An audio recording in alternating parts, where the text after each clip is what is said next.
Je vous salue encore, chers amis, en ces instants merveilleux, en cette matinée de percée où nous croyons que Dieu a une parole dite à propos, une parole de vie, une parole qui nous relève, une parole qui nous établit dans ce que Dieu veut faire en cette saison pour nous. Et ce matin, le thème n'est rien d'autre que étends ta main, étends ta main. Pour ce, nous lisons Luc chapitre 6, versets 6 à 10. La Bible dit ceci.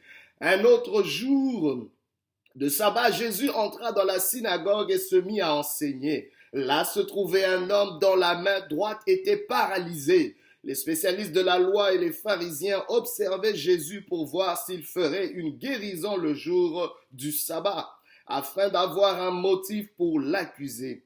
Mais Jésus, connaissant leurs pensées, et il dit à l'homme qui avait la main paralysée, lève-toi et tiens-toi là au milieu.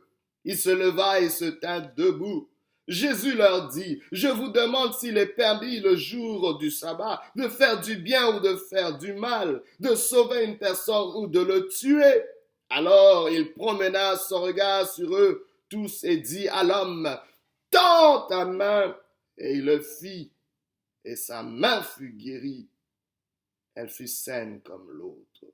Étends ta main. Alléluia. J'aimerais vous dire, bien-aimés, qu'il existe un pouvoir dans notre contexte.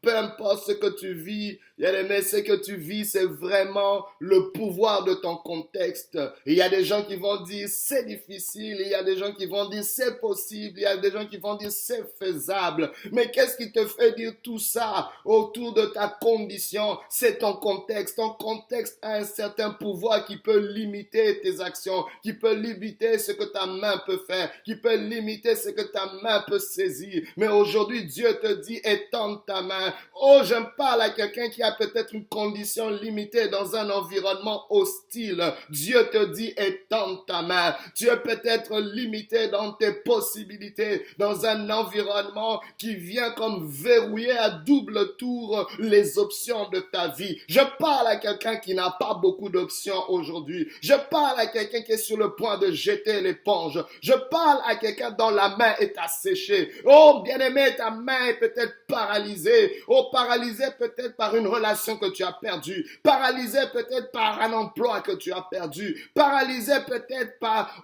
une espérance. Oh, my God, je parle à quelqu'un qui a peut-être un cœur brisé. Ta main est asséchée parce que ton cœur est en train de saigner. Aujourd'hui, Dieu te challenge, il te dit, étends ta main. Oui, cette main qui est paralysé, Dieu te challenge à l'étendre. Étends ta main parce qu'il y a quelque chose que Dieu veut faire saisir ta main. Oh, bien-aimé, tu ne pourras pas saisir ce que Dieu est en train de te donner si ta main n'est pas étendue. Aujourd'hui, j'aimerais que tu puisses étendre ta main. Une main étendue est une main qui peut recevoir. Une main étendue est une main qui peut saisir. Une main étendue est une main qui peut arriver quelque part. Oh, il y a quelque chose auquel tu dois t'accrocher. Mais étends ta main. Étends ta main. Toi qui as les mains croisées. Toi qui as les mains retenues fermées. Aujourd'hui, Dieu te dit, étends ta main. Toi qui as rétréci tes mains pour te protéger.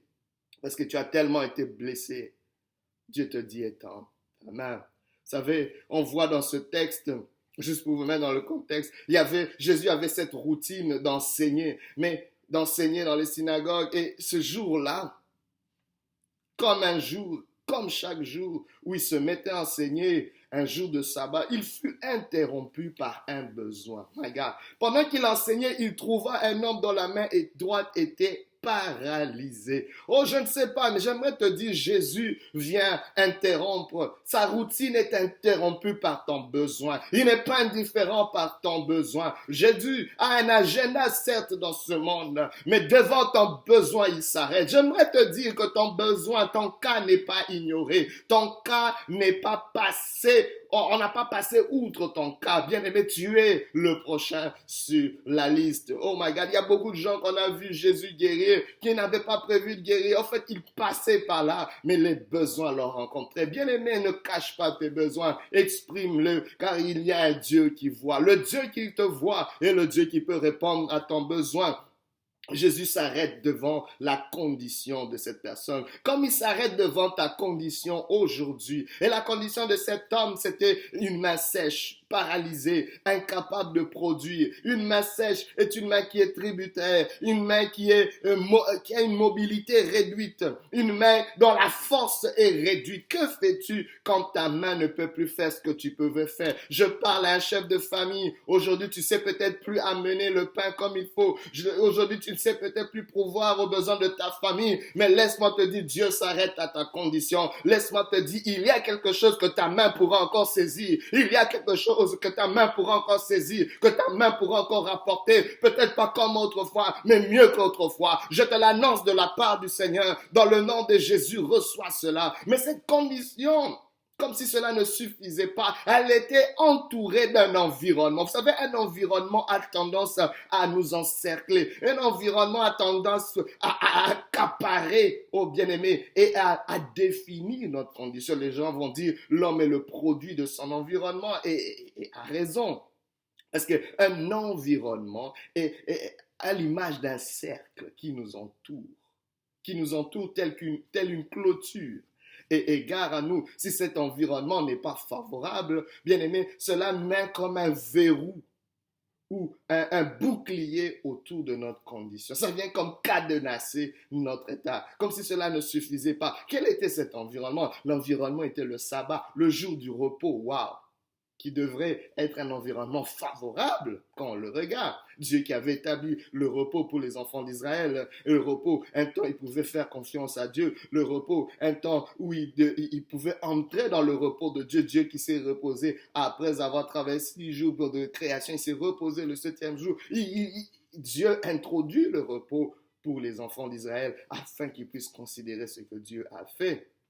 Mais aujourd'hui, dans ce contexte-là, le repos était utilisé. C'était normalement, les religieux avaient poussé plus loin la notion du repos en disant que c'était un jour où on ne pouvait faire aucune activité ni le bien. C'est là où le bas blesse. Jésus qui vient comme étant l'auteur de la loi. Regarde, il vient avec l'esprit de la loi. Vous savez, il y a une chose que d'interpréter la loi et il y a une chose que de la mettre en pratique. Jésus vient comme ce juge qui a l'esprit de la loi, qui a la pensée première de Dieu pour le sabbat. Le sabbat est fait pour l'homme et non l'homme pour le sabbat. Donc, le sabbat doit conjuguer avec le bonheur de cet individu et non le contraire. Eux, ils utilisaient le sabbat comme quelque chose de politiquement correct où il fallait un respect strict de la loi au lieu de respecter l'esprit de la loi qui voulait à tout prix se concentrer sur le bien de notre prochain, le bien de l'être humain. C'était ça la raison pour laquelle Dieu avait instauré cette loi-là. Alors Jésus leur demande, parce que, écoutez, l'environnement dans lequel Jésus était, c'était un environnement non seulement hostile pour cette personne, où on ne voulait pas que cette personne soit guérie, parce qu'on était en train de voir si Jésus-Christ allait oser guérir cette personne. Ils étaient là, les Juifs, en train de regarder pour trouver un motif de l'accuser. Donc c'était un environnement chargé d'hostilité, non seulement contre cet individu, pour qu'il ne soit pas guéri. Vous comprenez? Je ne sais pas, mais il existe un esprit sournois qui est en train de combattre ta guérison, qui est en train de combattre ta bénédiction. Il se trouve dans l'environnement. Parfois, tu ne vas pas voir cela, mais tu es peut-être dans un environnement qui est anti-prospérité, anti-bénédiction, anti-développement. Oh, je ne sais pas, bien-aimé, tu peux avoir de bonnes intentions, tu peux fournir des bons efforts, une bonne vision, mais quand ton environnement est contraire à ta productivité, bien-aimé, Dieu veut faire quelque chose sous cet environnement-là. Le contexte, bien-aimé, va souvent venir comme un dictateur, mais Dieu est en train d'amener un autre contexte. Alléluia. Que ton contexte ne soit pas un prétexte, mais le Dieu qui est derrière le texte de ta vie est en train d'écrire une autre histoire qui va démanteler ce contexte-là qui t'a emprisonné dans le nom de Jésus. Ce contexte était chargé d'accusations. Il y avait un esprit d'accusation qui était en train de se porter contre Jésus. Un esprit d'accusation.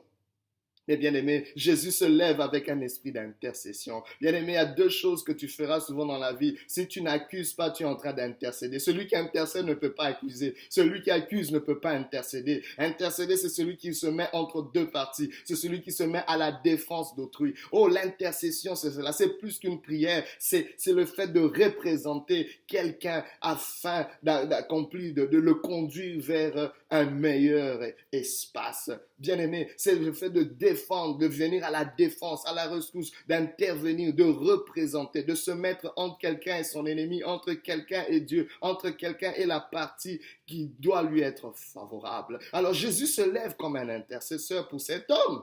Il vient à sa défense. Alléluia. Et il leur pose la question, est-il permis ou défendu de faire du bien ou du mal le jour du sabbat? Et ils étaient sans bouche, ils étaient bouche bée, ils étaient sans voix. Mais Jésus veut introduire quelque chose. Alléluia. Il veut introduire sa plaidoirie. Il vient introduire. Il n'est pas seulement comme le juge qui interprète la loi, l'esprit de la loi, qui veut le bien de cette personne. Mais il vient aussi comme étant l'avocat qui va amener, oh bien-aimé, des évidences pour distinguer, pour délivrer cet homme. Alors Jésus, la formule de Jésus est simple. Elle se fait en deux instructions qui se retrouve entre une question. Premièrement, il met cet homme au milieu, il lui dit, lève, il donne deux instructions à cette personne. Premièrement, il lui dit, lève-toi et tiens-toi au milieu. Cette instruction représente la mise en évidence pour le délivrer de ses accusateurs. Il lui demande, mets-toi au milieu de tes accusateurs afin qu'ils voient ta condition présente et qu'ils puissent être émerveillés de ce que je suis sur le point de faire dans ta vie. Oh, tu es peut-être sur les bancs des accusés, mais Jésus, ton avocat, te dit, tiens-toi debout, que l'accusé se tienne debout parce que tu es sur le point d'avoir gain de cause. Jésus va changer ta situation. Ne te cache pas dans ton besoin. Tu es peut-être dans la honte à cause de ce qui t'arrive, mais aujourd'hui Dieu veut t'exposer, il veut te mettre à l'évidence, même devant tes détracteurs, même devant ceux qui t'accusent, même devant cette condition qui semble te parler, qui semble te diminuer, qui semble te rappeler que tu n'es moins que rien. Mais Jésus te dit, tiens-toi, lève-toi, tiens-toi au milieu d'eux, tiens-toi au milieu de cette situation, tiens-toi au milieu de ce contexte, car c'est du milieu que jaillira la lumière, que c'est du milieu que Dieu va te mettre au large, de l'élément du milieu central, de l'élément central de ta condition, que Dieu va élargir les choses dans ta vie. C'est aussi l'esprit du témoignage. Et c'est seulement après qu'il introduit la question, est-il permis de faire du bien ou du mal? Jésus questionne le contexte. Alléluia. Il commence à démanteler le contexte. Il regarde le contexte et puis il pose cette question pour challenger le contexte. Et bien aimé, les gens qui trouvaient un prétexte derrière ce contexte, qui étaient en train de s'asseoir dessus pour trouver une motivation d'accuser Jésus, étaient rendus sous silence. Ils ne savaient rien dire devant cette question. Parce que eux-mêmes, quand il s'agissait de leurs biens, quand il s'agissait de leurs bœufs, quand il s'agissait de leur bétail, ils allaient les abreuver, même le jour du sabbat. C'était des hypocrites. Jésus savait cela. Et c'est quand ils avaient aucune question, il a dit, waouh, les accusateurs. Bien aimé, vous savez, quand tes accusateurs sont rendus sous silence, c'est là, c'est un signe que Dieu est en train de faire quelque chose. C'est là un signe que Dieu est en train de changer la donne dans ta vie. Oh, bien aimé, ils peuvent parler, ils parlent parce qu'ils ont des évidences. Mais il existe une saison où l'Éternel Dieu, le juste juge, va rendre silence tous tes accusateurs et commencer à changer ta condition. Oh, les accusateurs ne savaient plus rien dire. C'est là que Jésus maintenant ordonne la délivrance. C'est là que Jésus ordonne maintenant la transformation du statu quo de cette personne, de cette condition. Il lui dit, étends ta main. C'est la deuxième instruction. Comprenez que le miracle de Dieu va toujours être lié à une instruction. Dieu ne vient pas comme un magicien en train de faire des choses. Il veut te faire participer à ton propre miracle. On ne t'attend pas que tu vas t'asseoir sous tes lauriers et Dieu va tout faire. Non, non, non. Il lui donne des instructions et cette personne a obéi à la lettre aux instructions de Dieu, aux instructions de Jésus. Et il lui dit, étends ta main. Étends ta main veut dire, j'aimerais t'introduire dans des possibilités. Crois que cela est possible. Ose poursuivre ce qui est possible. Étends ta main, c'est une façon d'élever ton standard. Ton standard avait été diminué à cause de ta main asséchée. Tu as été longtemps resté dans cette condition que tu ne pensais plus que c'était possible d'arriver à ce niveau et que tu avais limité tes attentes. Il y a quelqu'un qui a limité ses attentes. Dieu te dit, étends ta main. Tu dois relever tes attentes. Car comment pourrais-tu avoir mieux si tes attentes sont toujours moins? Bien-aimé, élève tes attentes. Étends ta main aujourd'hui dans le nom de Jésus. Étends ta main, c'est aussi une façon d'avoir accès à tes opportunités. Étends ta main, t'ouvre une porte devant des opportunités. Étends ta main est un acte de foi. La foi, bien-aimé, Dieu va toujours honorer la foi. On ne peut pas lui être agréable sans la foi. Jésus attendait la foi de cette personne. Étends ta main, c'est une façon de Dieu de dire, oh, moi qui suis le consommateur de ta foi, j'attends ta foi pour consommer. My God, Dieu a faim de quelque chose, il a faim de ta foi, il a faim de ta foi. Est-ce que tu peux donner quelque chose à manger à ton Dieu? Dieu mange la foi, Dieu dévore la foi, il aime la foi, il aime la foi. Il lui dit, étends ta main, il l'a fait. Alléluia. Et sa main fut délivrée. Je l'annonce de la part du Seigneur, que ta main soit restaurée, que tes possibilités, que tes standards, tes opportunités, ta foi soient relevées dans le nom de Jésus. Pour conclure, bien-aimé, il y a quelqu'un qui a étendu 2 mains pour toi. À la croix de Golgotha, Jésus avait ses mains étendues. Jésus avait ses mains étendues. Des mains d'amour, des mains pour t'accueillir. Il y a de la place pour toi, toi qui ne connais pas Jésus. Tu as besoin de le rencontrer. Ou toi qui t'es éloigné. Ou toi dont la relation affaiblie. Il étend encore sa main vers toi. Reviens à lui. Embrasse-le. Il y a de la place, il y a de l'espérance pour toi. Que Dieu te bénisse et qu'il te fasse énormément du bien dans sa présence. Étends ta main. Alléluia.